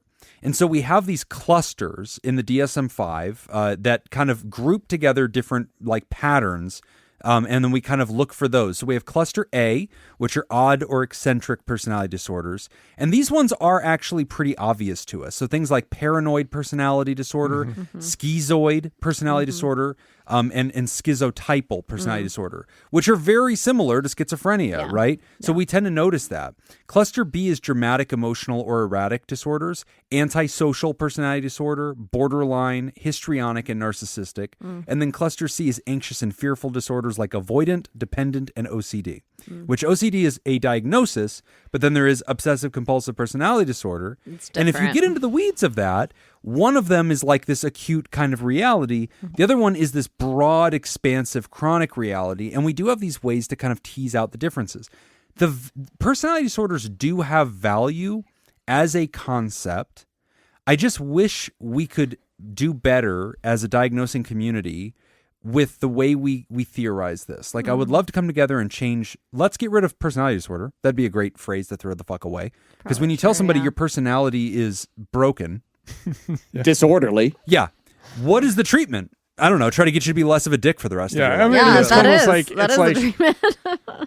I've got a human disorder. Right. Yeah. You're just not Yeah. one of I'm a, us. I'm a it's just shitty like- human. You're just different. You're shitty I'm You're human. a bad at fucking this. alien. I'm Yeah. just bad at all of Yeah, this. you're just bad at being a human. So I already hate that, right? And like I Yeah. don't like them because by definition, personality disorders are permanent. They are not Yeah. temporary. But my anxiety disorder, I've discovered, is permanent and not fucking temporary. And I've had to learn to live with it and treat it as I go along. With borderline, again, so that's just my little disclaimer of I hate personality disorder as a phrase. But yes, it is a real thing. And when we look at what borderline is, just, kind of like taking it, it's this instability of self in relationships, instability of emotion. It often is accompanied by a really intense fear of abandonment. And because of that fear, really big erratic behavior happens as a result of it. So it's, I love you, I can't live without you, get the fuck away from me, you never loved me, you're a piece of shit. I hate And you. Don't leave me. I hate you, don't leave me. And the writer sees Okay. this volcano of negativity coming from wife, saying horrendous shit. Yeah. And that the writer's like, you're nuking, like you're blowing up the bridge kind of thing. Like you're burning this building down to the fucking foundation. And then you come back a week later Trying to rebuild. and you're like, baby, I love you. You're the best thing that's ever happened to me. And the people who are in love with people that live with BPD, this is the craziness that they'll often talk about. They'll be like, this person love bombs the shit out of me. Yeah. I am their favorite thing. They can't live without me. But then because they love me so intensely, if I step out of line or do something that scares them or bothers them or that they interpret wrongly, it is poison hate that comes out of them, and they will shatter me. And it's so erratic that the partner, the husband in this case, starts to say like, dude, I feel like I need to get away from you because I love your love, but like I'm constantly in this tornado. It's like trying to ride a Bronco. Like you're just constantly like almost throwing me away. And now we have a kid, and I don't want to live in this kind of chaos. So writer, like everything you said, I think is very valid. Your fears are valid. And I've seen And people fair. and very fair. And I've seen people with BPD So difficult. lose their partners because of this. And like for you to have that thought, you're not wrong. However, I think I'm hearing a couple of clues here that give me a lot of hope. One, your wife is participating in this discovery process. She's aware. She's that aware. was huge. Going through therapy Yes. and then getting this bigger diagnosis of, hey, the clues are starting to point to a phrase that we use in mental health called BPD. I think you should take that seriously. Yeah. And by the way, there is no medicine for BPD, but there are many medicines that are used to soften the symptoms. Yes. And it's a lot of them just classic meds, right? Like SSRIs or mood stabilizers. Yeah. Like those kinds of things, like even light sedatives or anti-anxiety medicines that when somebody's having a BPD spiral, they'll treat it like an anxiety attack. And they don't recognize it as anxiety. They recognize it as blind fucking rage. But like, that is You're the more elevated. insight I can give them about that is like when I tell them like take your fucking medicine, right? Yeah. And like pop the balloon here and like take the air out of this fight. So the good news is that hearing that your partner is doing the therapy on medicines, is aware of BPD, has friends that have it, has noticed similarities, but has also been able to use that as a perspective for them to realize I don't want to do what they do. That will hopefully teach your wife over time to recognize if I do not learn how to control this pattern in my life, this problem could destroy my relationships. It could destroy my family. That is a very motivating thing. Yeah. And people that get better from BPD or learn how to manage it, that's where that insight starts, is realizing I have almost set fire to the people I love. I am going to end up alone. I don't want this. I can't trust my feelings. I need help. So dialectical behavioral therapy, DBT, is a different flavor of cognitive behavioral therapy, but it is designed to help people look at what we call the dialectic, which is to look at the two opposites in a range of things, in a range of interpretations of any situation in their life, to look at two extremes and identify those poles. And then from there, ask what the middle ground is, to sort of synthesize that. And then to try to wrap their mind around where am I at in this spectrum. And it's this process of discovering their cognitive distortions that are happening, but in this way that allows them to sort of like avoid repeating a lot of these same mistakes over and over again. So there are great books on DBT. There are books on DBT written for people with borderline personality. There are borderline personality support groups that are out there. There are specifically borderline personality therapy groups that are DBT focused. DBT group therapy is my favorite way to address borderline personality. Yeah. Because I struggle individually because there needs to be an amount of challenging in therapy that sometimes I'm not great at because I'm so Rogerian. Yeah. And with borderline, and this is, also I was going writer. to say, you're really Rogerian. Yeah, I consider myself quite Rogerian. And you would I know. consider you Yeah, quite of Rogerian. course. Yeah. Right. If Dr. Jacobs says Dr. it. I Jacob, consider you as someone who considers themselves to be quite Rogerian. which says a lot about me. Yeah. In itself is Rogerian. Yes. Yeah, so I think there's that. So like Say Rogerian one more time. I think so. I'll get to it. Whenever we do polls among therapists and we ask them what are they most intimidated to treat, the two, number one and number two answers. Number two is I think number one. Number one is co-occurring substance use. Yep.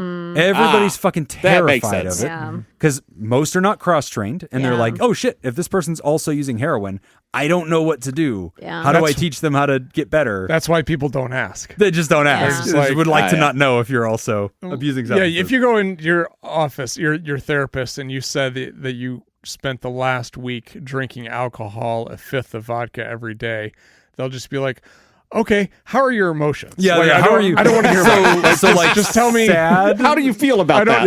Yeah. Is it like fun Don't tell me, drinking? 'cause I don't know Or what to like do. sad drink? Yeah. And Which, to be fair, is the same approach that substance use counselors then have. use on gambling. Yeah. Yeah, we don't want to know. It's like, just don't tell me because I don't want to have to do I don't it. have anything to say about it. The second one that It's polls going to have be awkward for shown both of us. that therapists are afraid of is borderline, and a part of it, writer, is because you got to put this, you're living with this reality. Try being this person's therapist where we have to earn an alliance with them. And this will happen. And I'm sure, Whitney, you've had this happen with BPD patients where they're like, I love you. You are the best. You're the best therapist in the history of therapists. 5-star reviews. You're awesome.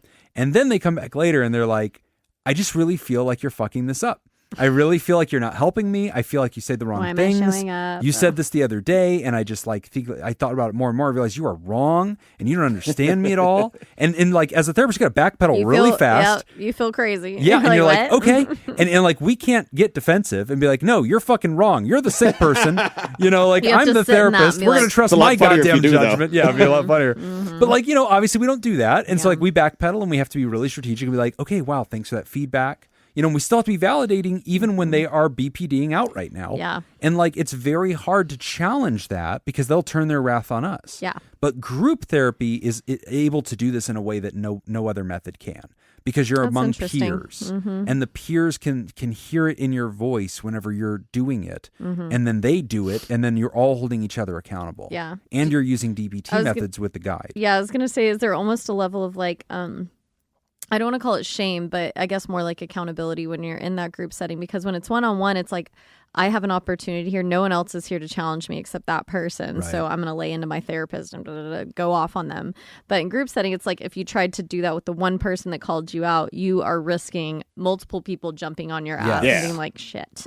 Yeah, and there's this sense of you're very aware of all the brains in the room and how they're Yes, hearing you. And yes. it moderates you. Yes. Because there's Yeah. like these witnesses that are part of it. And that's not to say that therapy can't be effective. Like what I tend to do whenever I have BPD patients is I it's so funny because our sessions almost always have the same several acts. Act 1, they come in and tell me How great everything's going wrong. Oh. And it's going wrong because these people are not treating me with respect. I'm not being loved the way I need to be loved. Yep. I've told them this. How dare they? And here's the nuclear bombs I've been dropping on people's heads as a result. And I'll kind of hear that and go, wow, that sucks. I'm sorry to hear that. So, like, what have been the ramifications of some of these bombs you've been dropping? What's happening? Well, they said they're going to take the kids and leave me, and like, I'm going to be alone. And they went to their mother's house, and now I'm all by myself. And You may notice that we're having this conversation in the meeting room at county. Yes, yeah. I'm sitting in my car. I'm sleeping in a parking lot tonight, and I'll just like slowly let them bump into like the realizations. They don't like that though. and I'll say things like, "Gosh, it sounds like that didn't go as like you planned," and like, "No, it didn't." It's like, well, how were you hoping it would go? And like, well, this, oh, okay, yeah, I can see. And then like normalizing it, like, oh, well, I understand where you were coming from, but I also know that sometimes I'll have to soften this and like use very soft language, like, I mean, you just love so hard. You have such a big heart, and you love you so have to hard. really feed into them, any of these personality disorders. Yeah, like you that. love so hard, and I know that the way you love so hard makes it so painful when somebody mistreats you. And you know That's what? the only way they'll hear you. Yeah, and then I'll like say things like, I'll moderate and be like, and you and I know that John has a good heart, and John loves you. Yes. He does. And I know you've told me that in the past. I mean, I remember you've told me nobody has ever loved you the way John loves you. But I know that also makes you really scared that John's going to one day treat you the way that some of these other people do. And that's unfortunate because we put their faces on John, and John doesn't always deserve that. And I know you feel really conflicted about that. But John also didn't handle this right. Like quickly but pivot. you know what? But you know what? John steps on his own toes. But what do you think about that first John thing makes I it said? worse. And you've told him not to talk back to you, but he did. And I'm sorry that happened. But I imagine like creating that room, but it's a dialectic approach, right? I'm trying to get them to question the extreme. Yeah. But as a therapist in a one-on-one, you have to do that like in this slow, let them discover it kind of way. And it depends on which stage of change they're in too. Yes. Because if they're in pre-contemplation about this, like all I can really do is nudge that ball into contemplation. Yeah. And I'm going to try to leave it there. If I pull that off in 50 fucking minutes, I'm a great therapist. Exactly. Yeah, you just have to create discrepancies. Right. That hopefully they can pick up on. But when they're in full rage mode, dude, they are not picking up on them. And so that's a whole nother thing too, is sometimes with BPD, you can't get to this place where you're helping them see the pattern because they're so in white hot rage that you're basically doing crisis counseling. Yeah. You're just doing de-escalation. And a lot of times they destroy their own lives over and over again. So when they come in, they're not in an opportunity to learn because now they're grieving. They're grieving because their husband's leaving them and taking the children. Right. And it's like, okay, I can't help you undo this pattern or even develop your awareness of it because we just need to deal with the fact that your fucking life's burning all around Yes. you. And you're probably going to make it worse now. So it is a hard thing to treat. And it's why it scares a lot of therapists. So now that I've made you absolutely fucking terrified, Ryder. Blame John. Yeah, All John right, did bye. this. Yeah, good luck. Yeah, but no. And that was how our show ended. No, but I do want you to be encouraged because people do get better from this. But the key ingredient, the fundamental cornerstone, is that she is self-aware. Yes. That she knows That's your I have one an illness. sliver of hope there. And she has that. Yeah, that's and amazing. then holding her to, I love you, and I insist that you work on this, and that we treat this like this is diabetes. Yeah. This is a lifelong reality for you. You will take insulin shots. You will take shots for this. Whether you like it or not. You need to know that this is like addiction. You know, we tell patients with addiction, this is not something that you cure and then walk away from, and then you can go dabble in drugs again recreationally. You don't have brakes on this car. You never will. And I need you to respect this disease as if it was something like diabetes or like something else. Like you got to work on it every day, whether you feel like you need to or not. Exactly. You need to do the reps. You do the work every day, not just when you're in crisis. Because when you're in crisis, it is a lot harder to get back to the beginning and fix this because now we're in damage repair mode. So Ryder, as long as she has that fundamental awareness, I'm optimistic for her. And also we need to talk about you doing boundary work. And that's going to be a big part of it too. Yes. Because you've got to, I mean, like, you're going to have to be able to create boundaries with the person who is willing to set fire to the house she is standing in. Yes. She is willing to destroy the relationship, destroy the family. And it's hard to negotiate with somebody that has no fear in their rage spiral, but then you know that's not who they really are. Right. A week later, a day later, an hour later, they're going to be wrapping their arms around your feet, begging you not to leave because they're so in love with you and please don't do it. And they're love bombing you and telling you you're the best thing ever. And you're deeply confused. And it's hard. You know, they're playing Russian roulette and like you don't want to play. But you still have to find those boundaries for yourself. And it's tough, Ryder, because sometimes people do separate as a boundary. And then they go, oh, I knew you didn't love me. I knew you were going to leave me. I knew this is what it was all along. So you just proved it. You're saying that if I was behaving myself or being nice to you, you wouldn't fucking leave me. Well, then now you're going to leave me because I'm angry at you because you can't handle my emotions, which proves you never loved me in the first place. And it's like so self-fulfilling. Yeah. And when you're in that system, it's so hard to question it. Yeah. So they need therapy. This podcast doesn't go out to anyone. Nick and I have been doing this for years just to keep Jim happy. Oh, perfect. We just can't break up with it. I'm glad you brought me on.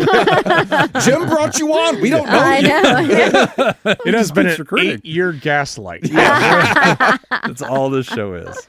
This is a hard one, though, man. Borderline is really hard, but be hopeful. If it's something that you guys are going to work on together, if she's going to work on it, I think that's huge. He said he has his own therapist too, right? Good. Yeah. Yeah. I think that's what he said. So I like that. I have a lot of hope for this letter. Yeah. Yeah. Yeah, as long as we're throwing everything we can at it. Doing the work. I think that's the work. Doing it every day. Anyway. Well, Ryder, good luck with this. Definitely give us an update when you can, but insist on continuing to solve the problems. And it's like Jacob said, we do it even when we're not feeling that. We take the medicine even when we're not. You're going to have great days. And on those great days, you're going to be like, I don't need to do it today. Yep. Got to do it every day. And as often make as it a part the two of the of day. you can, learning together, buying books on BPD and DBT therapy, reading them together as a couple, and asking her to teach you. Teach me what it looks like. What triggers you? When do you have flare-ups? What do I say that makes it worse? What do I say that makes it better? How can I push you toward accountability without pushing you away? Those are key.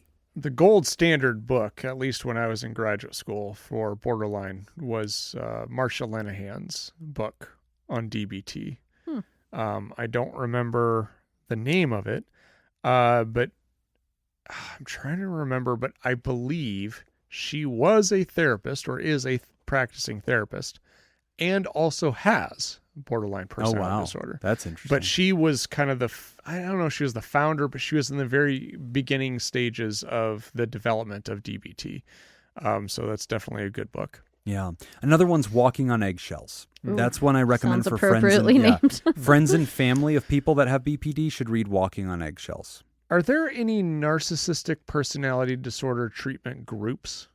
Oof. That'd be fun. I know. That'd be a really fun one.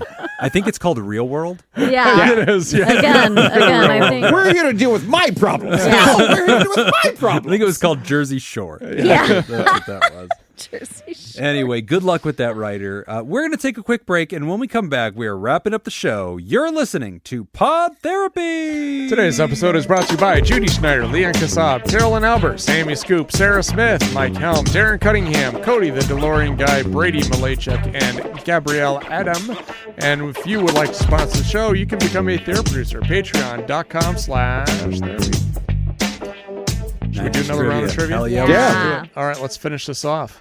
We got one. Fuck, I lost. Oh, well, my Nick's spot. looking for it. If you are going to do the Pod Therapy NCAA March Madness Yeah, tournament, I was gonna ask make about sure this. to get your bracket in. Yep. So So the brackets are live as of this taping, and I think you have until Thursday. Thursday to Yep, get which it done. is when the main show airs. Yeah. So for all of you that are already in the Patreon, we already posted a link to join this year's bracket. If you were in the bracket last year, Smitty says you've already gotten a reactivation email. We all did. Yep. And Jacob, I already saw that you picked your bracket. I filled mine out. didn't Right get away. any of this. Yeah, right away. Jeez. I saw it. I went ahead and filled. Selection I mean, I'll Sunday. make some changes. Okay, you'll update that a little bit. But I Got want time. to, I get the stress off Yeah. of like making sure I at least get it done. Okay. So it is now done. Okay. But I will go back through and change some picks as I look at things. Yep. And if you're like, man, I don't, And I'll probably care. change them to the wrong picks. Oh yeah, of course. Yep. That's how that works. If you're like, I want to do this because I want to be a part of things the show does, but I don't know anything about sports. It's great. You can just click autofill. Yeah. There's literally a button that just says, you can autofill this. There's one like you can hit a button and it will just truly randomly pick each game for yeah. you. There's also complete You random. can also randomly pick it. You can pick it based on, you can Experts. say it's, mascots. Oh, Like yeah. this mascot would beat this mascot. You can I do like that. that. No problem. That's fun. So yeah, fill it out, and then we always talk about the rankings as the tournament goes on because we enjoy it. It's a lot of fun, and then we have our special host challenge where the four of us fight for sushi. And of course, really if just a you survivor get a challenge. better bracket than Whitney, she will also buy you sushi. That's how that works. Yeah. That's Yep, I will. loser buys for everybody. Yes. So I mean, it's really a lot funnier if loser has to buy for everyone that's better than them. can you imagine? I can't Holy wait. shit. You just have to like start sending people $50. Yeah. That's how I did it one year. I just That's gave right. you a Oh 50. yeah, you did. I was like, here, leave me alone. That was a cop out, by the It way. was a cop Oh, out. yeah. I think it was COVID, asshole. I think It there was a lot going not. on. It was before COVID. I'm pretty Yeah, I don't care what it was. Did they Cop cancel out. March Madness during COVID? They did. I believe they Not did. in 2020, right? No, the first year. Oh, they that's did, right, because that yeah. was the year I was going to get bumper stickered. Yeah. Oh, and yeah. then they canceled it And because then God Almighty Jesus chose to save me. intervened. Yeah, Yeah. that's right. Jesus killed a lot of people and saved me, Yeah. which is very Jesus. Yeah. That's very God of the Old That's Testament. right up there with that Christian God. All right, Jacob. trivia. Oh yeah, right. Made famous by Home Alone 2, which Tiger Electronics I device know. recorded and played back audio, often slowed down or sped up? Oh, it was a tape recorder. It had a little extendable mic on Yep. it, And in the movie, it made it seem like extending that mic out gave it like super microphone Yeah, I know. powers. Yeah, he Like, perfectly captures. Yeah, he would like perfectly capture a conversation that was happening 1.5 miles away because he extended the little microphone out. And then the speakers on this thing were apparently amazing because he would like rewind and hit Oh, play, yeah. and it would scare 5 adults out of a hotel room because they Right. think a man's taking a shower and yelling at them. Yeah. Yes. When in actuality, it was worse than the speaker on the iPhone 1. wow. Like by orders of magnitude. That I had one was- of these, by the way. I don't remember if I had one or if I messed with other people's, but yeah, it was. Yeah, It was really cool. was it? It was like a Talkman or something. Yes, Talk Boy. Wow. Talk Boy. Good job. It is correct. There you Wow. go. Yeah. Whitney, which Nintendo console launched in 1996, introducing 3D gameplay in titles like Super Mario I love 64 this. and The Legend of Zelda Ocarina of Time? Ocarina of Time. Oh, it was Ocarina. such a piece of Ocarina. shit. Ocarina. Oh, dude, no, it Oh. wasn't. I fucking loved Am it. I thinking of the wrong thing? Maybe I'm No, thinking you're of the wrong thinking thing. of something that was a piece of shit, but Okay. it's not this. This I think isn't I know the what one you're with all thinking. like the red and everything. No, that's Virtua Boy. Yeah, Okay. Virtual Boy Blue. That was It had awful. Mario Tennis. Yeah. And it was such a piece of shit. You're thinking the Okama Game Spear That's Which what is- I'm thinking of. from South Park. Yeah. This isn't just N64, Yeah. Nintendo 64. And Maybe 64. Mario Yeah, okay. 64 fucking gave it away. I know Perhaps. those. Maybe that should have Yeah. been I in know. there. Even Yeah. if that wasn't in there, I was like, I'm pretty sure this is Nintendo Yeah. 64. Which Nickelodeon game show famously slimed kids and had them tackle messy physical challenges? I fucking love this show. Oh my Oh, god. man. What's the name of it? Oh, God. Hosted by Mark Oh, Summers. yeah, Mark Yes. Summers. Yeah. Double Dare. Double Dare. Yeah. Yes. Oh. I I was would truth not or have double come- dare. Double Dare. Yeah, I had a Double Dare. T-shirt in elementary school as a Double Dare T-shirt. Yep. And so everybody thought I was on the show at some point. Yeah. That sounds like an Iowa thing to think. I need Yeah. a double dare T-shirt. Yes. Yeah. I just need to have a double dare T-shirt in life. So Yeah. Send that into the show, Yeah. please. Which Size transparent large. I was going to say extra small. Yeah. which transparent soda in the 1990s promised Crystal Pepsi. a Yes! pure cola experience, It's gotta be. Gotta be. but didn't last long on the shelves? Yeah, Crystal Pepsi. Did you see Crystal on the Pepsi. Discord? On Discord, I was just After saw our that conversation, today. somebody posted a picture of them holding a Crystal Pepsi. Fuck at yeah. the Like Oh, bar in really? Canada. For Oh, a few wow. months ago Yeah. or 2 years They ago. said Yeah, it was they 2 were years bad. ago, but they were still selling them They in Canada. brought them back in the U.S. for like a super short amount of time, not too long ago. yeah, Crystal I want to try it. Pepsi. I don't think I I ever had a know. Crystal Pepsi. I remember as a kid thinking it tasted exactly like regular Pepsi. I was like, Jacob doesn't like Pepsi. So Yeah. I that's that. liked it because it was just different. I Yeah. think. Yeah. I don't remember what it tasted we like. would get them as kids because it was a cool, different thing. But we didn't love drinking them. Guys ever had taco pizza? Oh, yeah. Okay, because I've had like from Taco Bell. Here's the funny thing. No. No. That's the only It's like from time I've had CC's them. Pizza. No. Pizza no. buffets would This make is taco pizza. no in the Midwest. This is a thing, and it's fucking amazing. I had 2 people this week text me pictures of taco pizzas they were eating. Where do they because sell these at? Godfathers. Oh, Oh, yeah, you said Godfathers. that. Okay. Yeah. And actually, Domino's back home in Iowa, they had a taco pizza as I well. remember this, like from when I was young. Yeah. Oh my God, they're so good. But Godfather's pizza, my buddy Nate sent me a picture of it. I swear to God, I can taste that picture. You know, Papa Murphy's so has the good. taco pizza No. too. Not It's like a this, take and though. bake. Yeah, you got to make it in This your own is- oven. That oh, so sucks. amazing. His microwave won't do it. Anyway, The middle all of right. the pizza will be Yeah, ice it'll cold. be frozen. Whitney, which controversial 90s fighting game series was known for its digitized character So fucking graphics and fatalities? Mortal Kombat. Yeah. Oh my gosh, what were the sayings when they'd be like the ice guy beat here. out? Come Yeah, here, get yeah. over Get here. over here. That's it, get over Get here. over here. Aw, dude, that was such a cool game. So good. Before NSYNC and the Backstreet Boys took over, which harmonious R&B boy band broke Billboard records R&B. records 98 degrees. in the R&B. 1990s Oh, R&B. I with didn't miss hits that. like "End of the Road" Yep. and "I'll Although Make You we Love" go or "I'll Make Love to I'll You." make love to you. Like You want me to. Boys to men. Fuck yeah. You tight. Baby, all through the night, I'll make love to you. Yes. Cool. I was singing Salt and Pepper to Peter last night because And he was like, please stop. Please. Yeah, the restraining order says you can't be here right now. Is that how you get him to go to sleep? Yeah.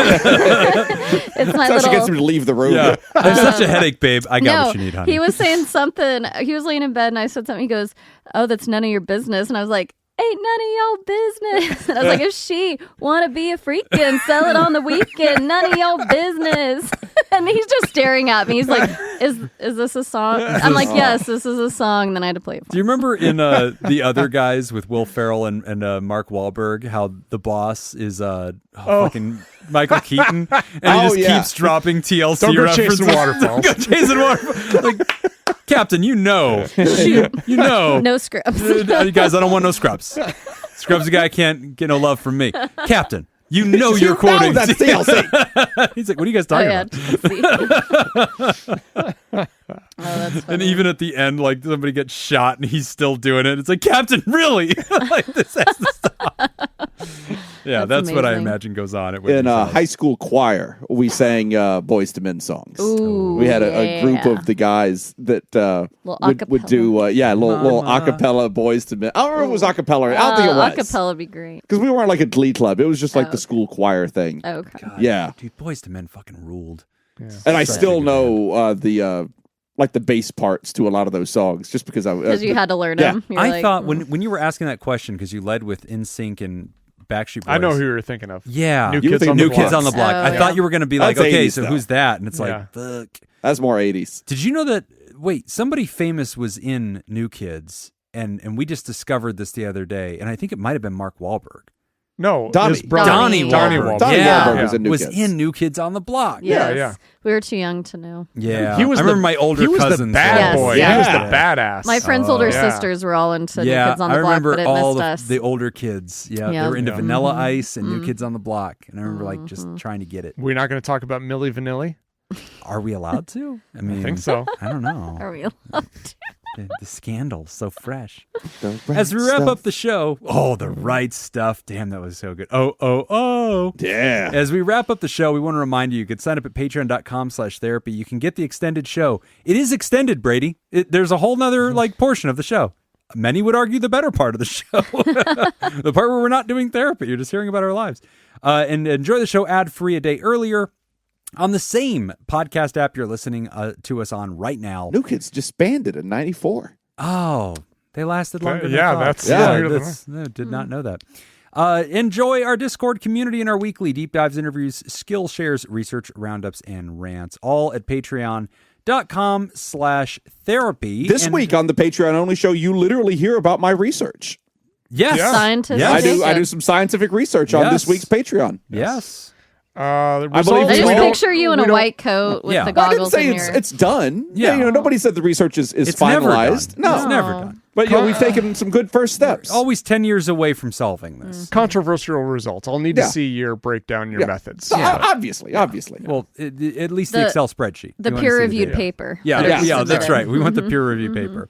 Also, The dogs reviewed it. here's how we're gonna fix this.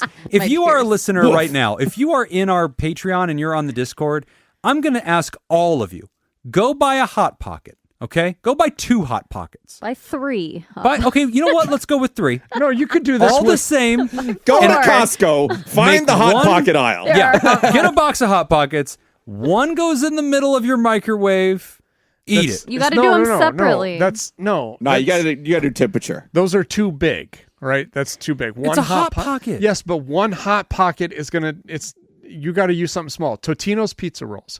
Put One in pizza the center. roll. What Yeah. kind of psychopath No. microwaves No. one pizza roll? Multiple, a whole plate This is full. science. You put one in the middle, you put one on the outside, you run the experiment, and then you put a thermometer in each. This I don't is think you can exactly run what them. I already did. You can't- Exactly. I We know. need I'm more- trying to replicate results with Yes. more testers, Yes. but I don't think that's a good way to do it because now they interfere with each other. Yeah, Because they that's my coexist. theory. That interferes. So do we need to microwave a cup of water in the middle of the microwave, take it out, measure Yes. the temperature, Yeah. Yes. let the microwave cool down back to room temperature? I think it always is, though, right? And I don't know. All right. I don't know how but let's microwaves do work. that We're gonna just to play be it safe. Yeah, Let's yeah. do that Maybe safe. we'll give it like a 10-minute break with the All door right. open. Yep. And then you take another cup of water, you Yeah. put that in there This- on the edge, Yeah. and you measure that temperature. All right, This is listen. what I want if you're Dr. listening, Jacob to do. if you're a member of the Discord community, stop what you're doing right fucking now. Cup of water, microwave. Drop everything. Also, don't use a metal cup. Ow! Drop me. Don't Even don't your use an babies, aluminum drop cup. 'em. That Make was sure the you voice of check your it out. baby. Yeah. And some new experimenters that will be joining us in this have joined us at patreon.com/therapy. Who's new to the Theraparty? I don't know because my laptop just died. It did. Awesome. Welcoming our new did. Therapods. Patreon.com/therapy. Get Nick a laptop Nick battery. hasn't had anything to do I need- all I weekend. need a laptop battery. I need a microwave. I could use some new carpet. Got things to do. Patreon.com/therapy. We've got new Nick's living in a Therapods. Welcome, new Therapod, the Dark Lord himself, Jim Sfasha. Hey! Yay! Sticking around. We Yes. appreciate you.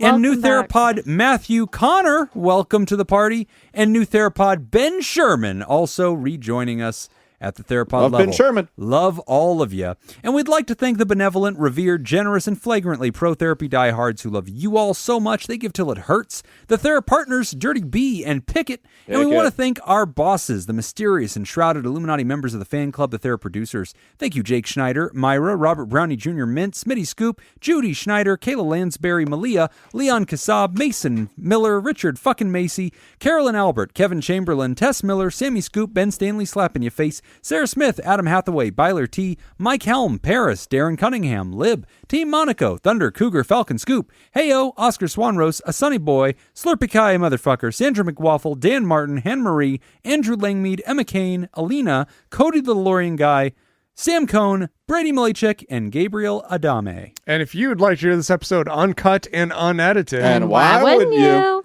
go to patreon.com/therapy and sign up. Oh, yeah, you don't have a script. Sorry. I think I I probably should was help doing you. pretty good. Nailed it. You did Yeah. really I was good. doing it. Yeah, that's all the time that we have for this week's session. We want to thank our landlords, Matt Mattingly's Ice Cream Social Podcast, and thanks to those of you who contributed to our show today. We do appreciate it. Hey, remember, Pod Therapy isn't something to keep all to yourself. Share the episode with the world. Tag us on the socials when you do. It's at PodTherapyGuys on Instagram, Threads, and Twitter. We're also on Blue Sky. It's /PodTherapy on Facebook. And there's a lot of extra goodies at patreon.com/therapy. And hey, do you want to submit a question to the show? You do. You can ask anonymously Do at it. podtherapy.net. Do it. You can email us at podtherapyguys@gmail.com, or just pop open the episode description in the podcast app you're listening to right now. We've placed a link to an anonymous Google form. Use that. You can drop everything in there. Anonymous and we'll is read it. truly anonymous. Yep, and we are don't truly even out of know. questions, so you Yeah. will get your questions answered if you submit them right away. Next week's going to suck if you don't. Yeah, that's right. It's I'm going to be Nick. trivia day. That's Whitney. I'm Jim. Oh, I missed you saying that. Yeah, I didn't that's hear all it. right. Thanks, and we'll see you for your appointment next week. The fuck is that All right, voice? good. That's I Nick. know, I- That's my I Sam just the heard Eagle. wah, Hey, wah, great wah, show, wah, everybody. wah. Great show. We're good at this. We're really getting good at this. Bye. Bye.